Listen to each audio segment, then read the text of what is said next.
G'day, it's Justin Hall from Right Source here, talking governance and not-for-profits. It's pretty exciting stuff. Working with a few not-for-profits, or no, they're not actually not-for-profits yet. They're actually people starting up. They've got a purpose, and they're looking to start up a not-for-profit. And it's a very exciting time starting up a not-for-profit and seeing people with the passion to go out and achieve a purpose, or where they've seen something that can be made better and they just want to give it a crack.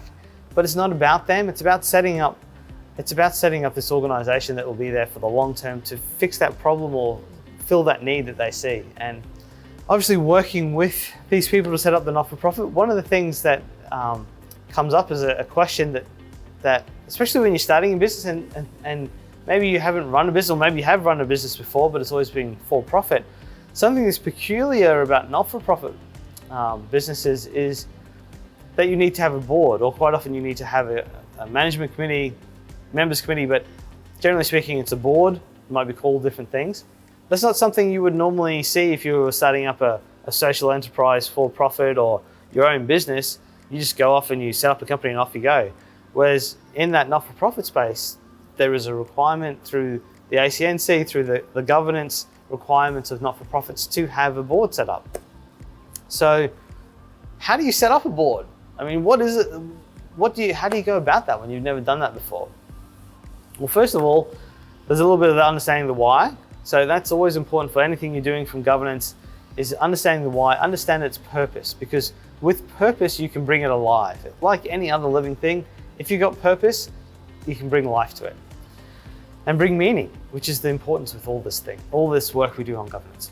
So why do you need a board? Well, often it's a legal requirement, as we said, through ACNC or through the other legal processes that you go through in setting up not-for-profit. And quite often it's also, it is part of your constitution. So when you set up a not-for-profit with the constitution, in that constitution there's going to be a requirement for a board.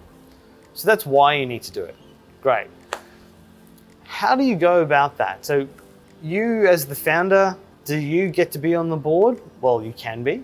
Can the board that you set up, because being the founder, you set up this not-for-profit, can the board that you set up then kick you off the not-for-profit? Well, yes, they can.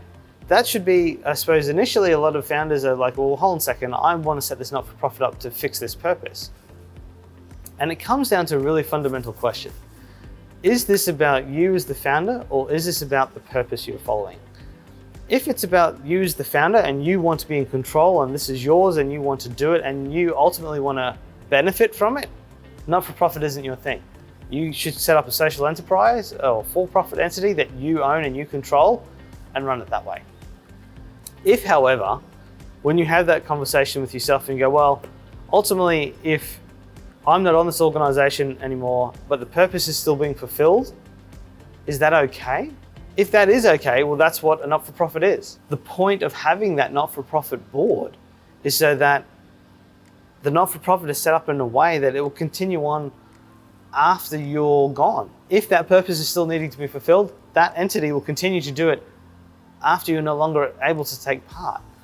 And that ultimately, to me, is one of the exciting parts of setting up a not-for-profit, is that we're setting up this entity that will be there for as long as it's needed to fill the purpose that we're seeing is needing to be filled, that benefits society, that fills a gap, that helps people in need. I mean, that's why we set up a not-for-profit. So that's why you need a board. So once you're past or understand the fact that a board is there to ensure the longevity of the organization, then it really comes down to, okay, well, who do I have on my board? How do I work out how I put people on my board? And that's, again, you go back to the why. Well, the why for the board is to make sure the organization runs well and continues to run. So you want to make sure you understand the capabilities you want to bring onto that board. That's the starting point. This isn't saying you're going to get them all, but at least start with a wish list of, this is the stuff that I want people to have who are on the board of the company. So things that you'll want is someone who probably is comfortable chairing the board, someone who possibly has some experience in boards before or in governance. You're going to want people who have an understanding of finance, because there's a financial obligation with running a board to make sure the company continues to survive and doesn't trade insolvent. You're going to want people with IT, HR, legal. You're probably going to want some operational experience as well. So in however you're running or thinking you're going to run your organization, someone who has seen that done before. Not necessarily run it, but is familiar with it so that they can help set it up and make sure that it's running effectively. You're probably also going to, because you're not-for-profit and you're probably be set up in a way that you're able to raise funds, you're probably going to want to have someone who's familiar with fundraising. Now, either that be through donations or potentially dealing with government, depending on, again, where you think your funding is going to come from. Or, I mean, some of it may come from operations as well, but it's having that set. Now, you do want to actually sort of write this down and go, well, these are the skills I want. And then it's a recruitment process. Now, that again can be done a number of different ways. It can be your network. Now, I caveat friends. Getting to business with your friends can be good and bad. So make sure you've got an open relationship if you're going to bring people on, that you have, I suppose, a personal relationship as well. But you do want to have a relationship with these people, so ultimately it can be a good thing. But your network is a good place to start. But also, there's definitely a lot of places you can go to recruit where organizations will give you that for free. So Women on Boards is a good organization, the Governance Institute. There's another number out there where if you're looking for volunteer directors, they will quite often allow you to advertise that and for no or very, very small charge. And that can help you get a good pool of people to bring on those capabilities that you need. And with any recruitment process, and I suppose resourcing process, as you fill positions, you do want to have, I suppose, an understanding of the roles of each of the directors. Now, there should be a generic director's role in terms of, well, this is what your responsibilities are as a director, just to make sure everyone's aware of their responsibilities. But then you may have certain directors, especially the initial phase of a not-for-profit, who are looking at specific things. So you might have one director that's really focused on getting operations up and running, another that's looking at the back office, another that potentially is helping with fundraising or advocacy or those type of things. So elicit what those different responsibilities are. Now, as you can see, that there was 3 there. How many? That's the next question. Obviously, how many directors should you have on your board? Generally, 3 is a minimum. Generally, obviously, the more people you have, it can get more complicated to manage, but initially 3 definitely fine. If you can get a couple more, that helps in terms of people can't turn up, or if people decide that this directorship's not for them, which they can be. So 3 to 5 is a good place to start. Sounds like a lot of people to go and find, but that gives you that flexibility. The other thing to consider, obviously, in bringing 3 to 5 people together in a board, and this is probably one of the most fundamental things to think about, so sort of left that to the good bit to the end, was that this is all about starting the culture of your organization. So in all the work that's done on culture of organizations, it always comes back to culture comes from the top. Culture starts at the board, and culture starts at the start.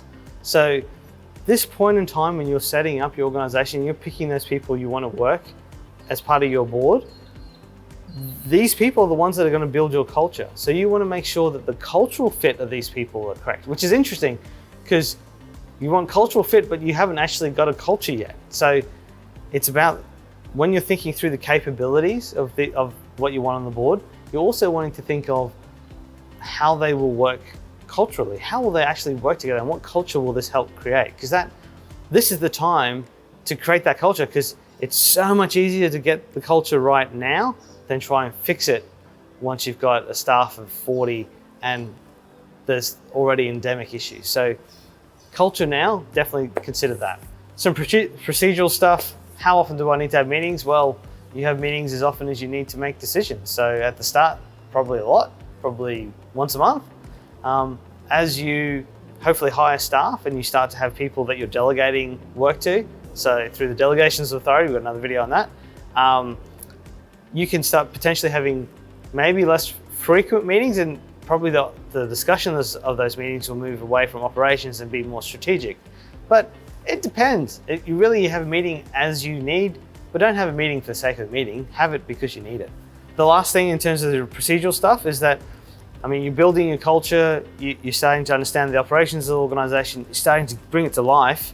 during this time, start building the governance framework. So you don't need to put everything in place, but we've already discussed, having a position description for directors, that's useful. Having a delegation of authority, that's useful. Having, I suppose, an agreement on how meetings are going to run and frequency, what's going to be tabled, that's useful. How they're going to be chaired.